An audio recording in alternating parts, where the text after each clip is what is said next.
I found out my HOA was going to fine me $5,000 when I returned from clearing Mrs. Patterson's driveway 3 streets over and saw the orange violation notice flapping against my garage door.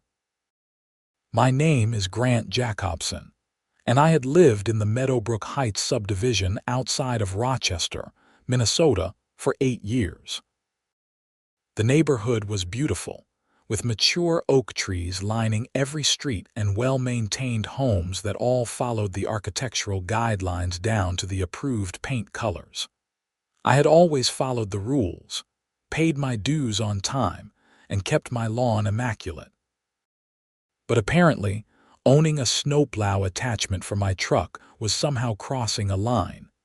I pulled the notice off and read it twice, certain I was misunderstanding something. The document, printed on official HOA letterhead with gold embossing, stated that my snowplow attachment constituted unauthorized commercial equipment and violated Section 14.7 of the Community Covenants. I had 72 hours to remove it from the property or face daily fines of $200.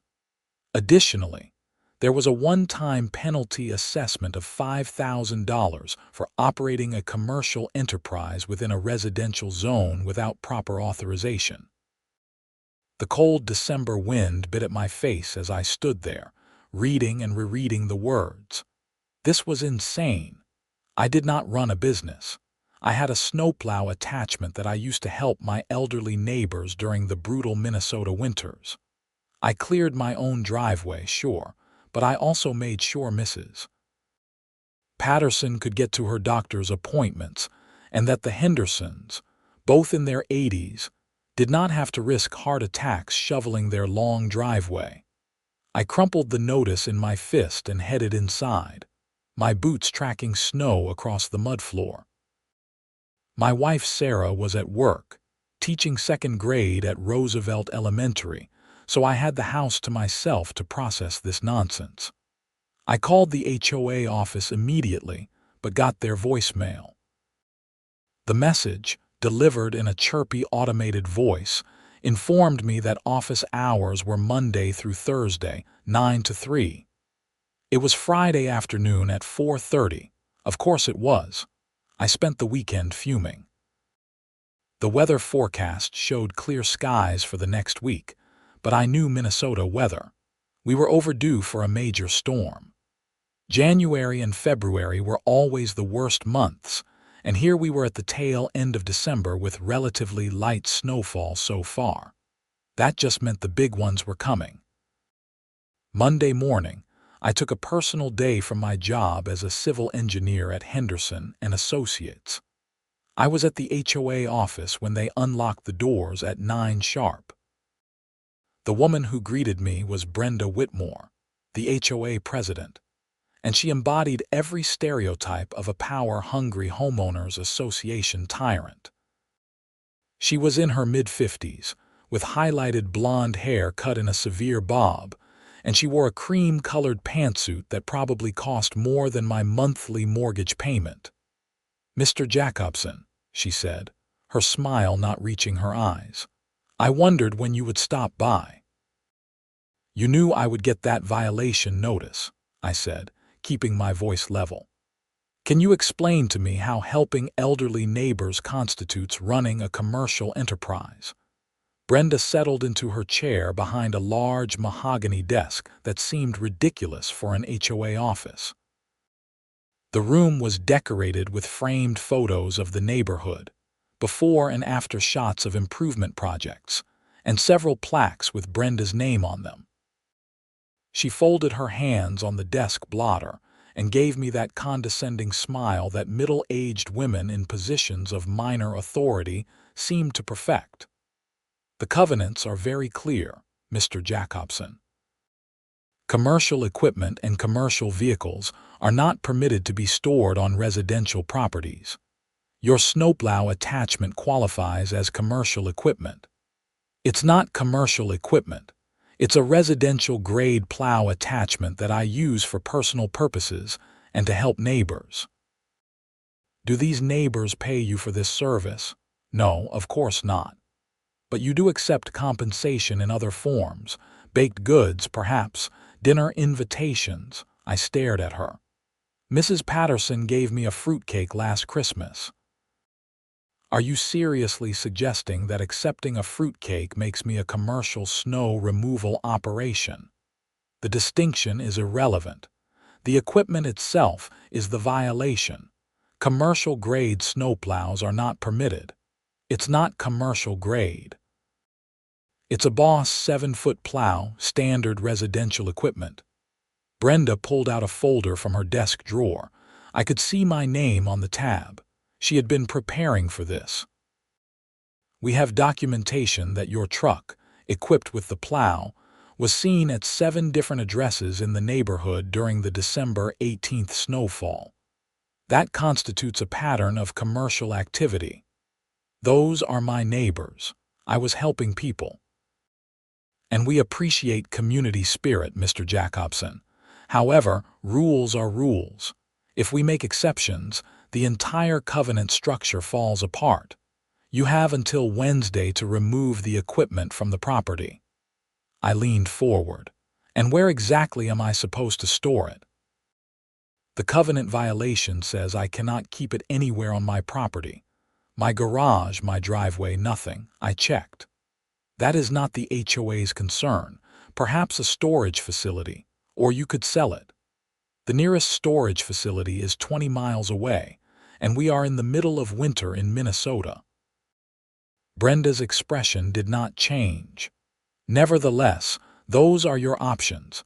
The equipment must be removed and the fine must be paid within 30 days, or we will place a lien on your property.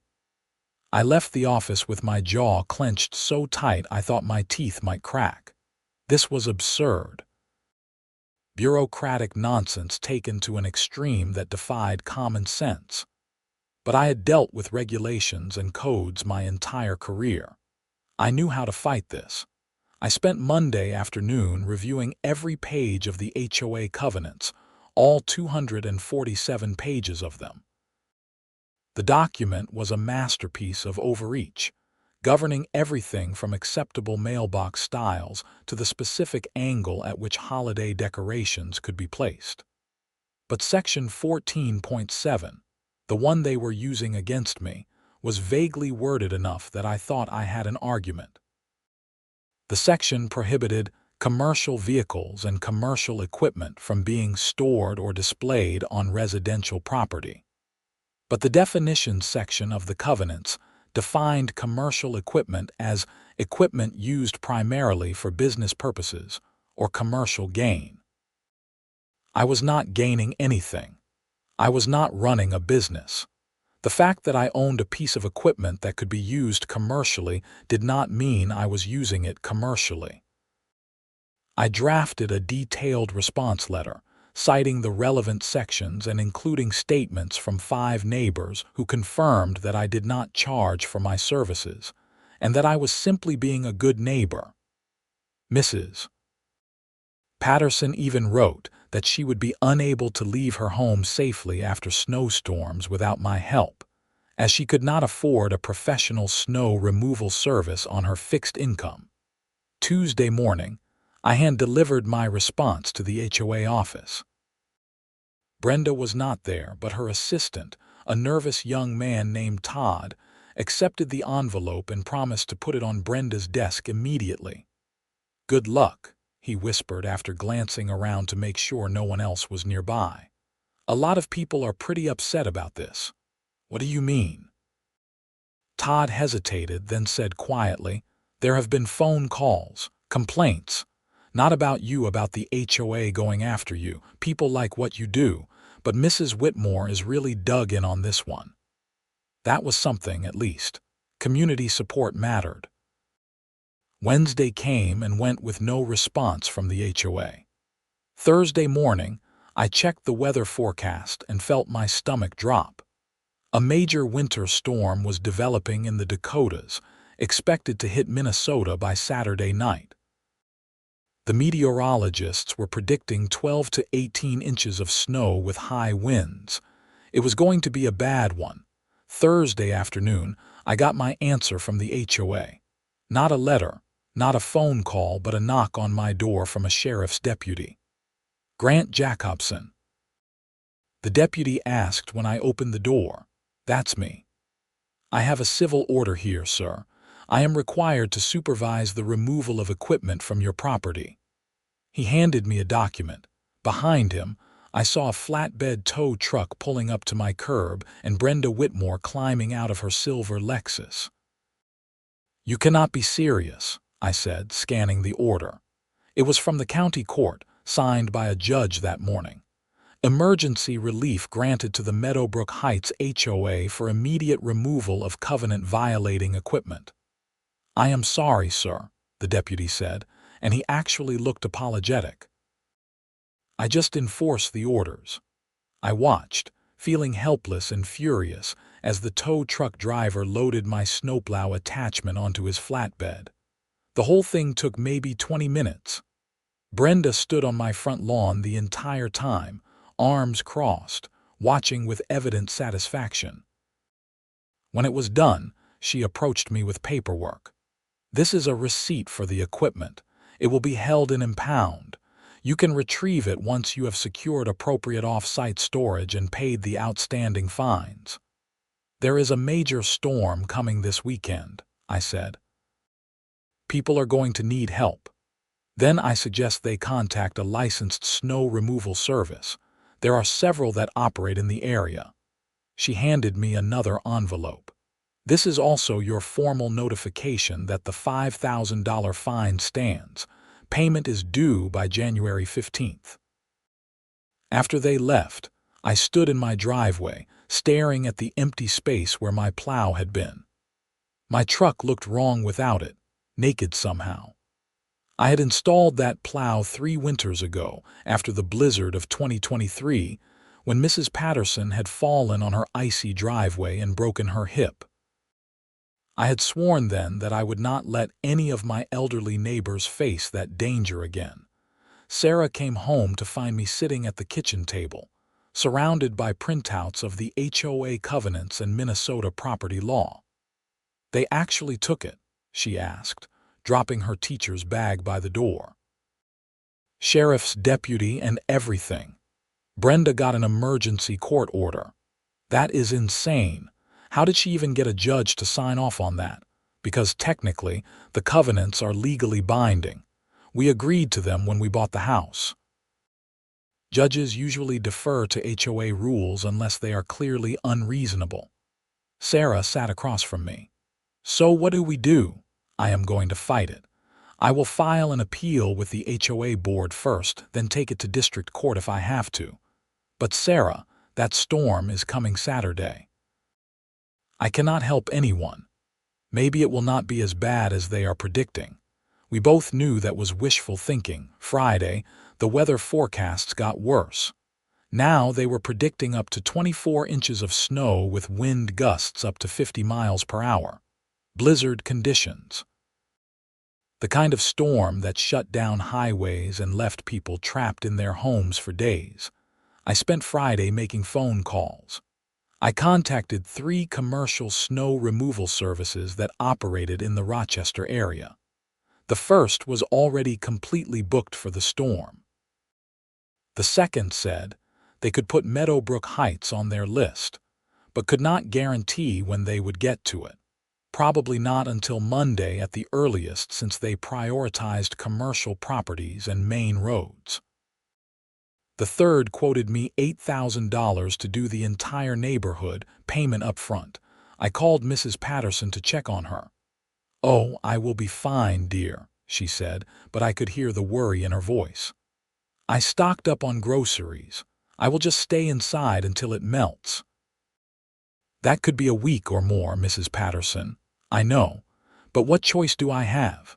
I called that snow removal service Mrs. Whitmore recommended. "They want $300 just to do my driveway. I cannot afford that on my Social Security." I felt sick. "If I can figure something out, I will help you, I promise." "You are a good boy, Grant, but do not get yourself in more trouble on my account." I called the Hendersons next. Mr. Henderson answered, his voice gruff. "We will manage," he said. "Got a shovel, got a strong back." "Mr. Henderson, you are 83 years old and you had a stent put in last year." "I am aware of my age, son, and I have been through worse winters than this one. We will be fine." But I knew they would not be fine. I knew exactly what would happen. Mr. Henderson would insist on shoveling, would push himself too hard, and would end up in the ER with chest pains. Or worse. Saturday morning dawned gray and cold. The storm was still on track, expected to begin around 8 that evening. I spent the morning driving around the neighborhood, knocking on doors, checking on the elderly residents and anyone else who might need help. Most people had made arrangements or had family coming to help, but there were at least a dozen households that were going to be in trouble. Around noon, my doorbell rang. I opened it to find Todd from the HOA office standing there, looking nervous. "Mr. Jacobson, I probably should not be here, but I thought you should know. There has been an emergency board meeting this morning." "About what?" "The storm." People have been calling the office non-stop, asking what the HOA plans to do about snow removal. Mrs. Whitmore told everyone to hire their own services, but a lot of people are upset.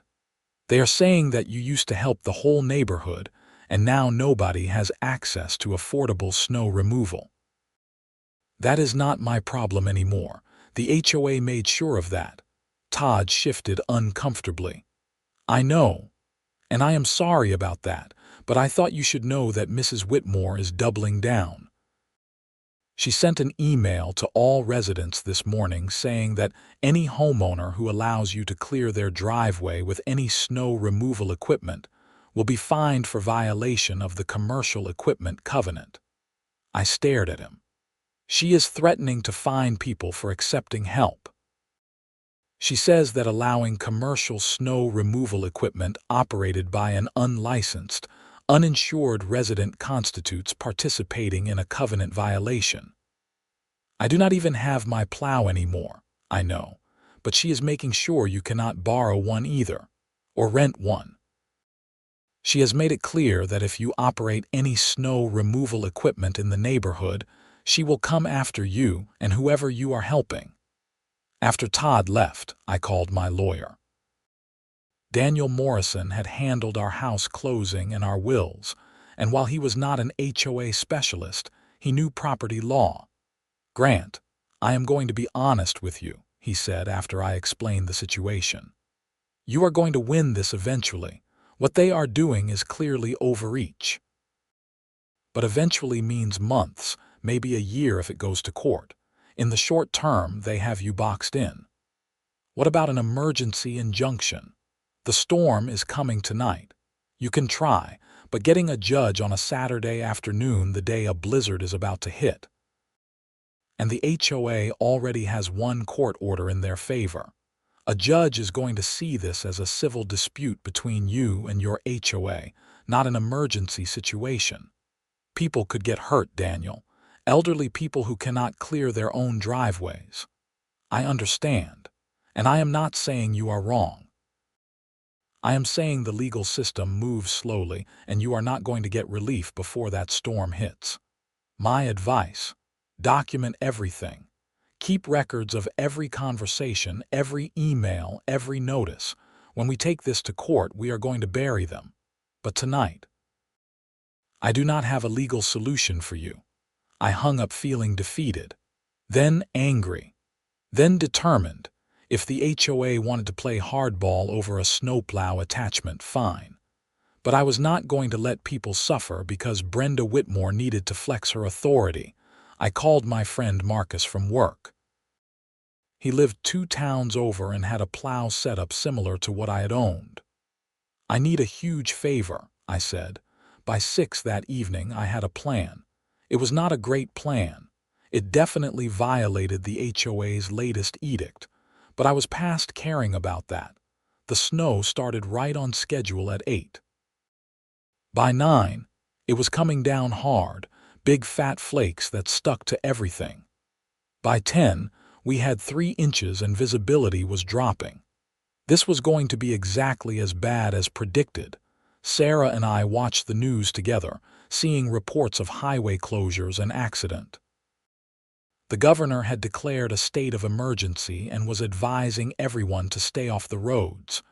"You are really going to do this?" Sarah asked. "I have to. Brenda is going to lose her mind. Probably. But what is she going to do, take me to court?" "Daniel already said we are headed there anyway. She could call the cops on you." "For what? Helping people clear snow? There is no law against that, just her made-up HOA rules."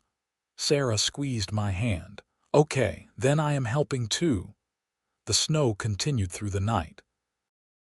I barely slept, getting up every hour to check the accumulation. By 6 Sunday morning, we had 14 inches and it was still coming down. The wind had picked up too, creating drifts that were 3 and 4 feet high in places. At 7, Marcus arrived in his truck, plow attached. I met him at the edge of the neighborhood, near the entrance where the HOA office was located. The office was dark, closed for the weekend. "You are sure about this?" Marcus asked. "Positive. Start with Mrs. Patterson's house on Maple Street, then the Hendersons on Oak. I have a list of 12 addresses that definitely need help. And if the HOA calls the cops, then we will deal with it. But I am betting Brenda is snowed in at her house just like everyone else." Marcus headed off, and I started working with my regular shovel, clearing sidewalks and paths to front doors. It was exhausting work in the deep snow, but it felt good to be doing something. By 9, several other neighbors had emerged to help. Word had spread about what happened with my plow, and people were angry. We formed impromptu teams, people with snowblowers helping those who only had shovels, everyone working together. Mrs. Patterson cried when I cleared the path to her door. "You did not have to risk this," she said. "Yes, I did," I replied. By noon, we had made serious progress. Marcus had cleared all 12 priority driveways, plus several others of people who had seen him working and asked for help. Nobody was paying him. Several people tried, but he refused every offer. The snow finally stopped around 2 in the afternoon. We ended up with 22 inches, near the high end of predictions. The neighborhood looked like a winter wonderland, beautiful and deadly in equal measure. I was clearing the sidewalk in front of the Hendersons' house when I heard the voice I had been dreading. "What exactly do you think you are doing?" I turned to see Brenda Whitmore trudging through the snow toward me. She was bundled in an expensive-looking down coat, fur-trimmed boots, and a hat that probably cost more than my shovel. Her face was red, though whether from cold or anger I could not tell. "Helping my neighbors," I said calmly.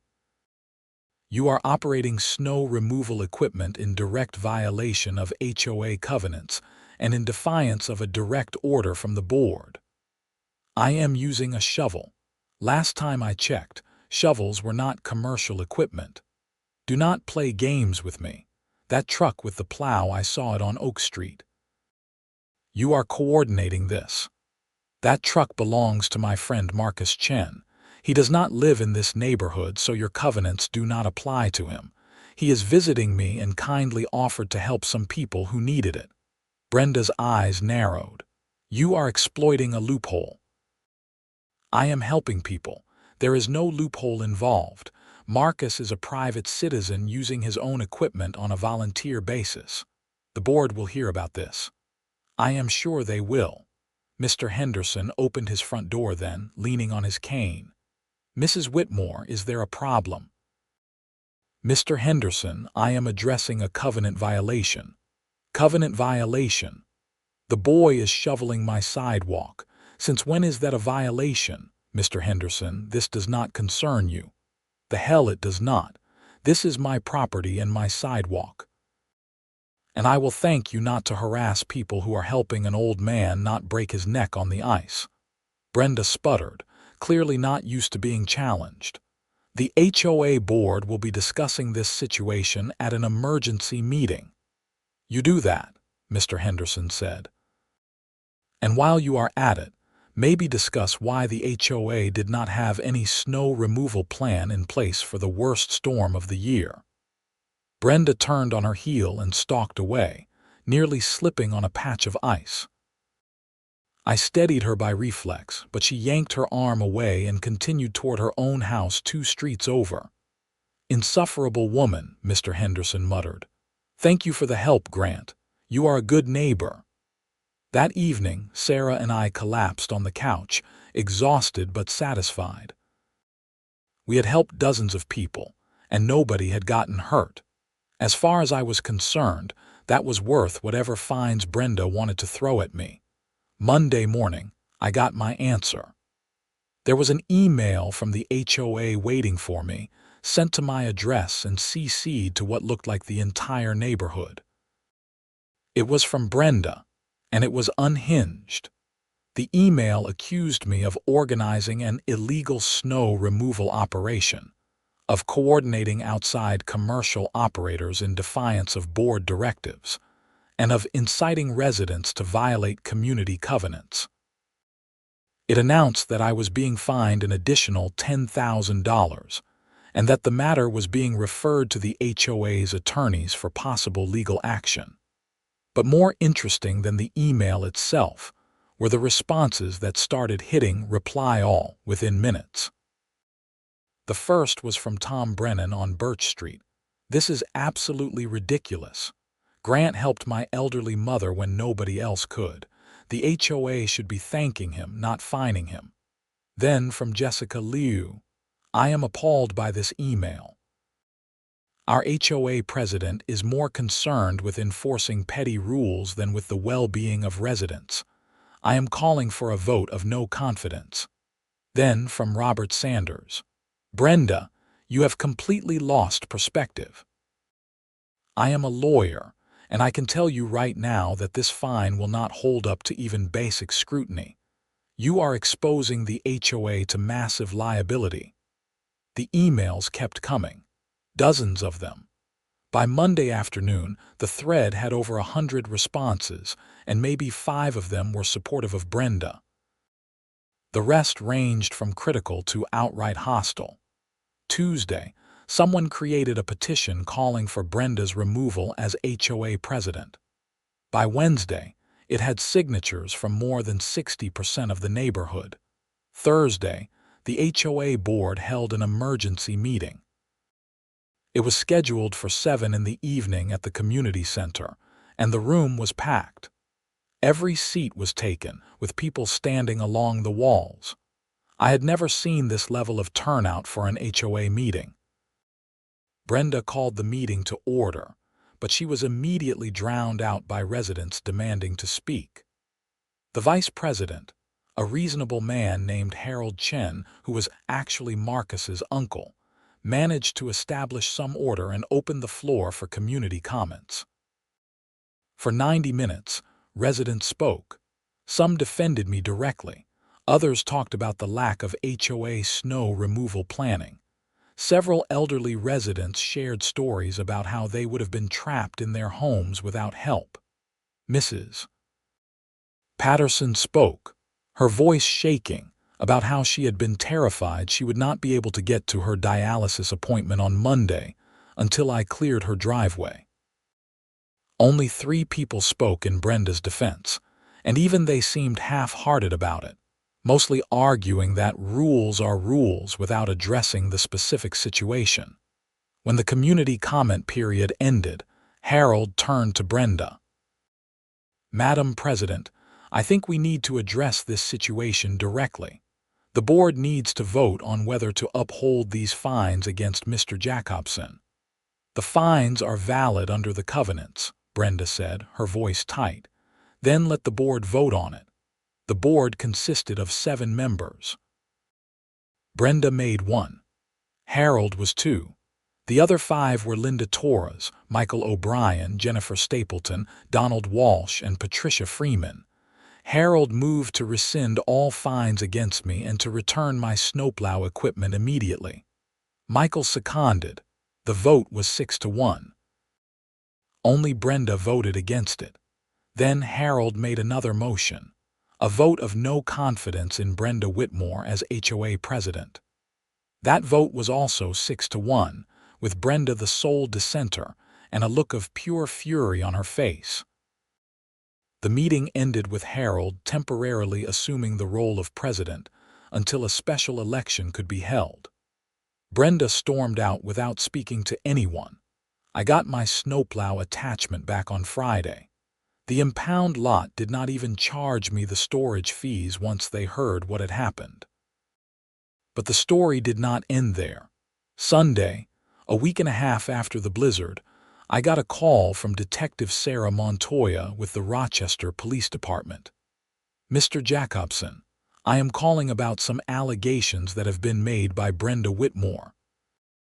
She has filed a report claiming that you have been harassing and threatening her." My stomach dropped. "That is completely false. I have not contacted her at all since the board meeting. Can you come down to the station? I would like to take your statement." At the police station, Detective Montoya was professional but clearly skeptical of Brenda's claims. "She says you have driven past her house repeatedly in a threatening manner, and that you sent her threatening emails." "I have not driven past her house any more than normal. We live in the same neighborhood, and I definitely have not sent her any emails. Can I see what she is claiming I sent?" The detective showed me printouts of 3 emails. They were supposedly from my email address, and they contained vague threats about making her pay and ensuring she regrets her actions. The tone was aggressive and unlike anything I would ever write. "Detective, I did not send these. Can I see the email headers?" Detective Montoya pulled up her computer and showed me the full header information. It took me about 30 seconds to spot the problem. "Look at the originating IP address," I said. "That is not mine. Someone spoofed my email address. This is pretty basic email forgery." "Can you prove you did not send them?" "I can show you my sent folder, which will not have these messages. I can show you my IP address records from my home internet. I am a civil engineer, not a hacker, but this is not sophisticated forgery. Whoever did this just used my email address in the from field without actually accessing my account." The detective made notes. "Can you think of anyone who would want to frame you?" I thought about it. "The only person who has any reason to want me in trouble is Brenda Whitmore herself. She just got voted out as HOA president. She is angry and looking for revenge." "That is a serious accusation." "I know. But check where those emails were sent from. I bet the IP address traces back to her house or somewhere associated with her." Detective Montoya said she would investigate. I left feeling uneasy. Brenda was escalating, and that worried me. 2 days later, the detective called me back. "Mr. Jacobson, you were right. The emails were sent from Mrs. Whitmore's home IP address. She used a free email service that does not require authentication to forge the sender information. We are pursuing charges of filing a false police report and criminal impersonation." I felt a mix of vindication and sadness. This whole situation had spiraled so far beyond what it needed to be. Brenda was arrested the following week. The charges were misdemeanors, but they were still criminal charges. The story made the local news, with headlines about the HOA president gone rogue and Snowplow scandal leads to arrest. At her arraignment, Brenda pleaded not guilty and claimed that I had actually sent the emails myself and then framed her. But the digital forensics were clear. The emails had originated from her computer, and there were even draft versions found on her hard drive when police executed a search warrant. The court proceedings moved slowly, as court proceedings do. But in the meantime, life in Meadowbrook Heights started to improve. Harold Chen, serving as interim president, immediately changed several of the more ridiculous HOA policies. The covenant about commercial equipment was revised to explicitly allow residential snow removal equipment. A new community snow removal plan was developed, with volunteers like me coordinating to help residents who needed assistance. In February, we got another major snowstorm, this one dropping 16 inches. I was out with my plow within an hour of the snow stopping, and I was joined by 3 other neighbors who had bought their own plow attachments in the aftermath of the first storm. We had the entire neighborhood cleared within a day. Mrs. Patterson baked me another fruitcake. This time, I accepted it without worry. Brenda's criminal case went to trial in March. The evidence was overwhelming. Her defense attorney tried to argue that the emails were a misunderstanding, that Brenda had been drafting hypothetical examples of threatening emails to show the police what she thought I might send. It was a weak argument and nobody bought it. She was convicted of filing a false police report and criminal impersonation. The judge, clearly annoyed at the waste of court resources, sentenced her to 1 year of probation, 200 hours of community service, and a fine of $5,000. He also ordered her to pay restitution for the investigation costs. "Mrs. Whitmore," the judge said during sentencing, "you held a position of minor authority in your community, and you abused that position repeatedly. You attempted to weaponize both the HOA system and the criminal justice system against a neighbor who was guilty of nothing more than helping people. Your actions showed a profound lack of judgment and a concerning disregard for the truth. I hope you use this probation period to reflect on your behavior." Brenda's face was stone throughout the sentencing. She did not look at me once. After the trial, I ran into Todd, the former HOA assistant at the grocery store. "How are you doing?" I asked. "Good, actually. I quit the HOA job. I am working at the city planning office now, much better environment." He hesitated, then added, "For what it is worth, I am sorry about how everything went down. I should have spoken up sooner." "You did speak up.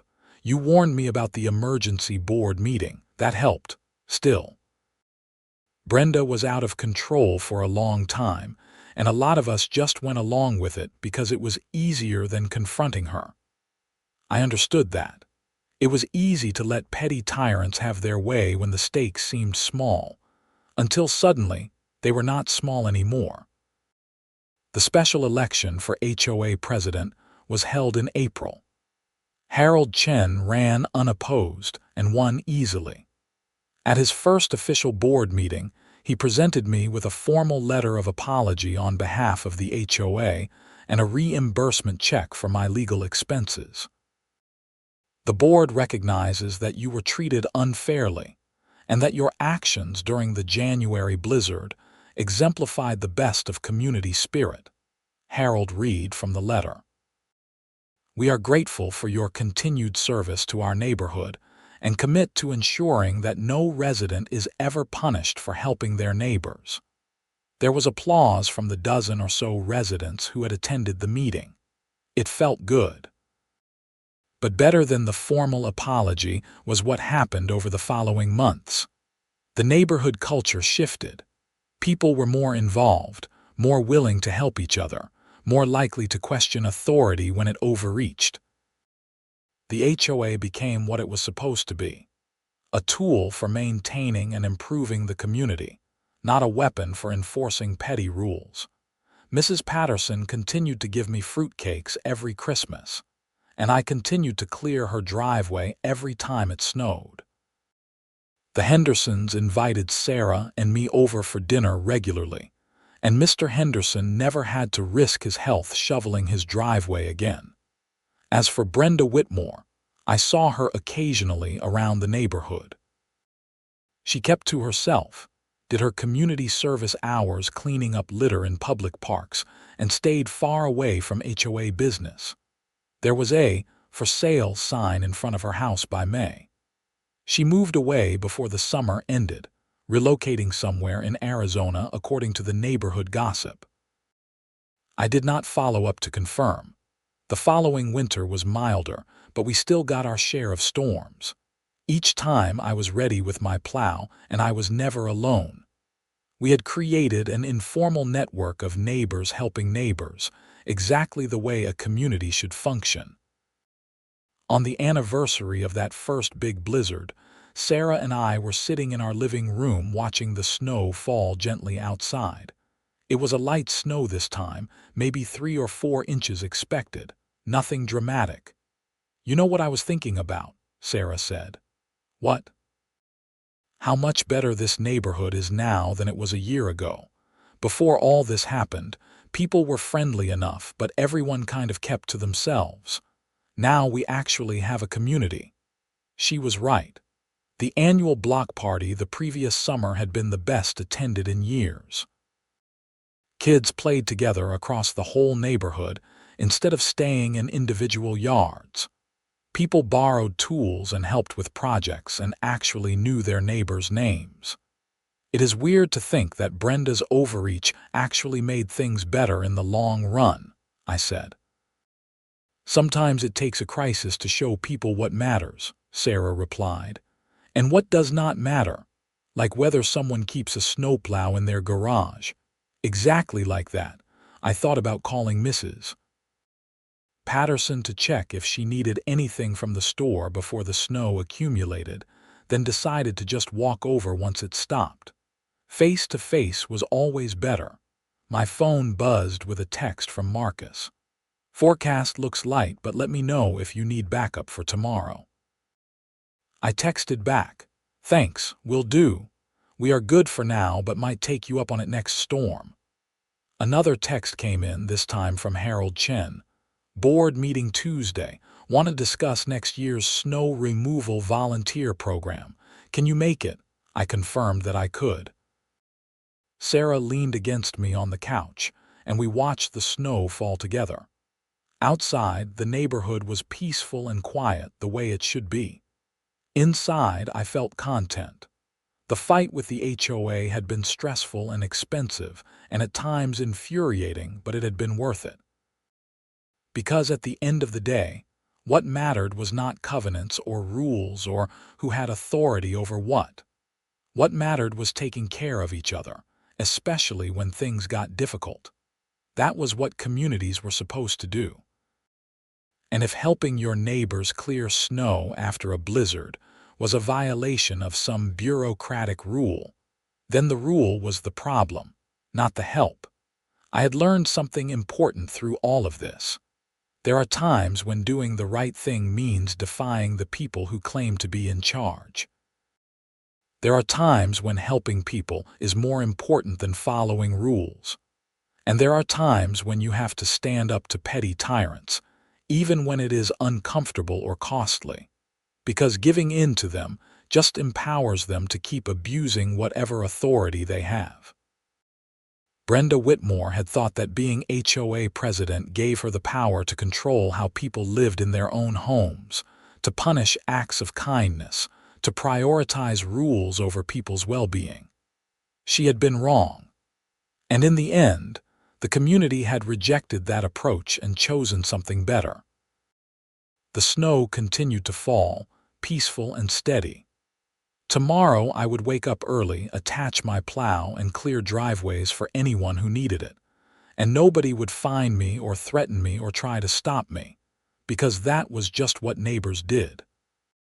3 months later, I was working in my garage on a Saturday afternoon, changing my truck's oil before the summer road trip season, when Harold Chen pulled into my driveway. "Hey Harold, what brings you by? I have something for you," he said, getting out of his car with a wooden plaque. "The board took a vote. We want to recognize your service to the community." The plaque read, "Presented to Grant Jacobson in recognition of extraordinary community service and dedication to helping neighbors in need. Your actions during the winter of 2026 exemplify the best of what it means to be part of Meadowbrook Heights." "This is too much," I said, but I was genuinely touched. It is not enough, really, but we wanted you to know that the community sees and appreciates what you did. Not just the snow removal, but standing up when things were wrong. After Harold left, I hung the plaque in my garage, right next to where I stored my snowplow attachment. Every time I looked at it, I would remember that winter and the lesson I had learned about community, authority, and doing the right thing regardless of the cost. Sarah found me standing there, looking at the plaque, when she came home from her grocery run. "Nice honor," she said. "Yeah. Makes all the craziness worth it." You know what I think made the biggest difference? What? You never made it personal. Even when Brenda was attacking you, even when she tried to frame you with those fake emails, you kept focused on the actual issue. You did not try to destroy her. You just did what needed to be done. She had a point. I could have made things much uglier. I could have launched a vendetta, tried to get Brenda in as much trouble as possible, turned it into a bitter personal feud. But that would not have helped Mrs. Patterson get her driveway cleared. It would not have protected Mr. Henderson from having to shovel. It would just have been revenge. I just wanted to help people, I said. Everything else was just noise. And that is why people rallied behind you, Sarah said, because it was obviously true. That summer, Meadowbrook Heights held its best block party yet. Someone had rented a bounce house for the kids. Someone else brought a grill the size of a small car and made burgers for the whole neighborhood. There was a dunk tank, with Harold Chen good-naturedly taking the first shift in the hot seat. Mrs. Patterson sat in a lawn chair under a tree, holding court like a neighborhood matriarch, telling stories about the old days when Rochester was smaller and everyone knew everyone. The Hendersons were there too, Mr. Henderson moving slowly but steadily, insisting on getting his own food rather than letting anyone wait on him.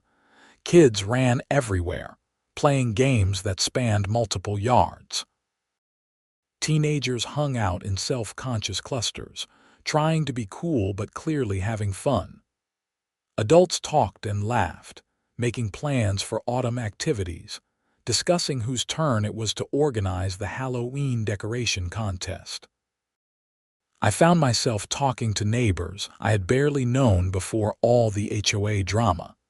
People felt comfortable approaching me now, asking questions about snow removal logistics or just chatting about work and family and life. The barriers that had existed in the neighborhood before, those invisible walls that kept people cordial but distant, had largely dissolved.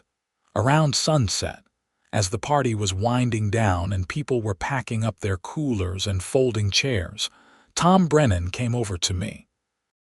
"Grant, I want you to know something. My mother has been in that house for 30 years. She raised me there after my dad passed. She always said she would never leave, but after the HOA went after your plow, she was seriously considering moving. She felt like the neighborhood had changed, become too focused on rules instead of people. I did not know that. She did not tell many people. But after everything that happened, after the community stood up and pushed back, she changed her mind. She says now she wants to stay until they carry her out, because she remembers what a real neighborhood is supposed to feel like." We shook hands, and Tom went back to helping his mother pack up her lawn chair and the cookies she had brought to share.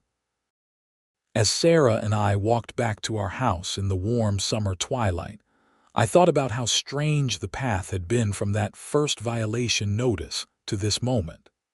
How a petty dispute over a snowplow had somehow transformed an entire community. It was not the transformation anyone would have predicted, but it was a good one. The lawyers had told me I could sue the HOA for the stress and costs I had incurred. I had considered it briefly, but ultimately decided against it. The HOA had apologized, reimbursed my expenses, and completely changed its approach. What more would a lawsuit accomplish besides more legal fees and bad feelings? Besides, I had gotten something better than money from the whole experience. I had gotten a real community, the kind of neighborhood where people looked out for each other and were not afraid to stand up when things went wrong. That fall, Harold appointed me to chair a new committee focused on emergency preparedness and community support. Our job was to coordinate volunteers for situations like the blizzard, but also for other emergencies. We created a phone tree for elderly residents, organized a system for checking on people during extreme weather, and even arranged some basic first aid and CPR training sessions. When winter returned, we were ready. The first significant snowfall came in late November, 8 inches overnight. By the time most people were waking up, my Plow team had already cleared the priority addresses. We had expanded to include anyone who was physically unable to clear their own driveway, not just the elderly, but also people recovering from surgery or dealing with disabilities. Nobody complained about commercial equipment. Nobody filed violations. The HOA budget even included a small fund to help reimburse volunteers for gas and equipment maintenance. It was how things should have always been. I still thought about Brenda Whitmore sometimes, wondered what had driven her to such extremes over something so trivial. The psychologist in me wanted to understand it. The engineer in me wanted to identify the system failure that had allowed one person to wield so much unaccountable power. But mostly, I just felt grateful that the situation had resolved before anyone got seriously hurt. Because it could have gone so much worse. Mr. Henderson could have had a heart attack shoveling. Mrs. Patterson could have fallen on her icy driveway again. Someone could have died because of bureaucratic overreach and petty tyranny. Instead, we had all learned something valuable about community and standing up for what was right. We had learned that rules exist to serve people, not the other way around. And we had learned that sometimes the people in charge are wrong, and it is okay to say so. Those were good lessons. Expensive lessons, in terms of time and stress and legal fees, but good ones. The winter of 2027 was a beast. We got hit with 3 major storms between January and March, each dropping over a foot of snow. But each time, the neighborhood response was swift and organized. We had our system down to a science now.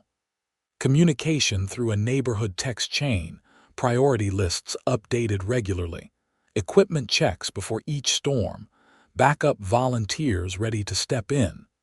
Mrs. Patterson never went more than a few hours after a storm without having a clear path to her car. The Hendersons never had to touch a shovel, and I never got a single violation notice. In March, I got an unexpected letter in the mail. It was from Brenda Whitmore, postmarked from Tucson, Arizona. The letter was handwritten, 4 pages on nice stationery. In it, Brenda apologized. Not a defensive, excuse-filled apology, but a real one. She acknowledged that she had been wrong, that she had let her need for control override her common sense and compassion. She explained that being HOA president had given her a sense of importance that she had not found elsewhere in her life, and she had clung to that authority even when it meant doing the wrong thing. She wrote about the therapy she had been going through since moving to Arizona, working through issues of control and ego that had apparently plagued her for years. She said that her criminal conviction had been humiliating but ultimately necessary, a wake-up call that forced her to confront problems she had been avoiding. The letter ended with a simple statement. "I am sorry for what I put you through. You were right, and I was wrong. I hope you and your neighbors are doing well." I showed the letter to Sarah. "Wow," she said, "that is unexpected."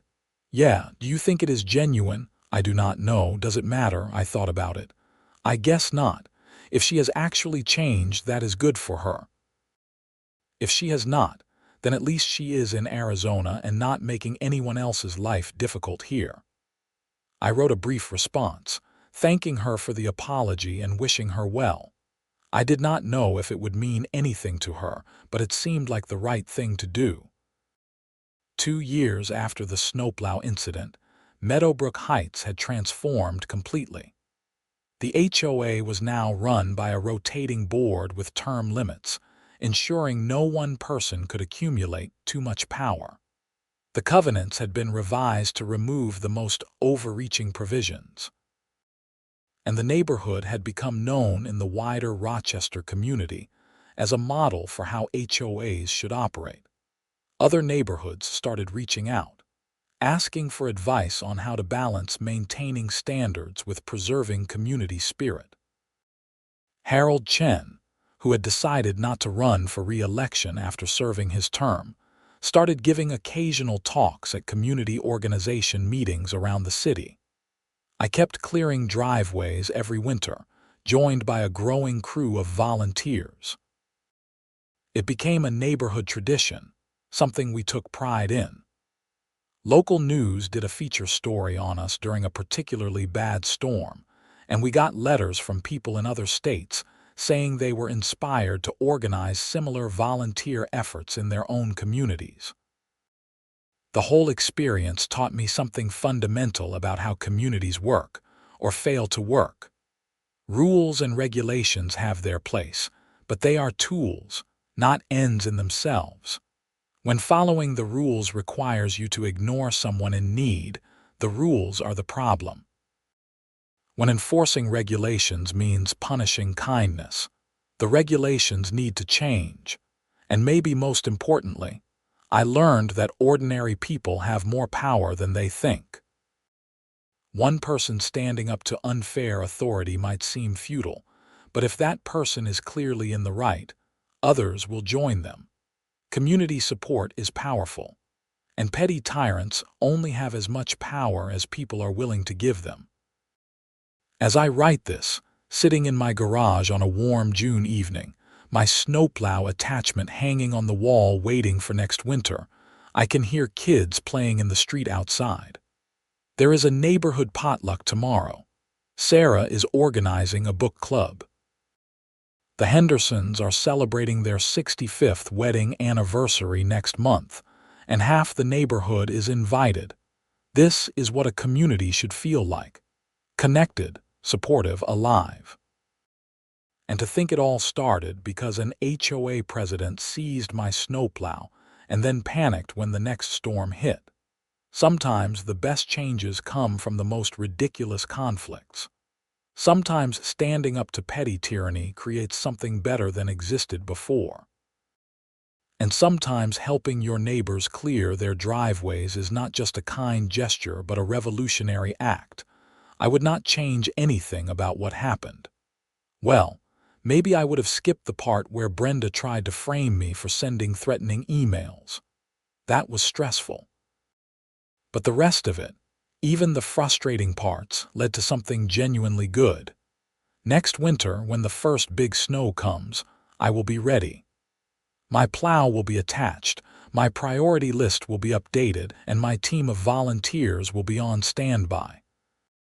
We will clear driveways, check on vulnerable neighbors, and make sure everyone in Meadowbrook Heights can safely navigate the Minnesota winter. And nobody will fine me $5,000 for doing it, because we learned our lesson. Rules serve people, not the other way around. Community matters more than regulations. And sometimes the right thing to do is exactly the thing someone in authority tells you not to do. Those are good lessons. Hard won, but good. And every time I see Mrs. Patterson safely driving to her dialysis appointments after a storm, every time Mr. Henderson waves to me from his cleared driveway, every time a neighbor thanks me for the help, I am reminded why it was all worth it, not for recognition or awards or plaques on my garage wall, but because this is what neighbors do. This is what communities are supposed to be, and no HOA president, no matter how power-hungry, can take that away.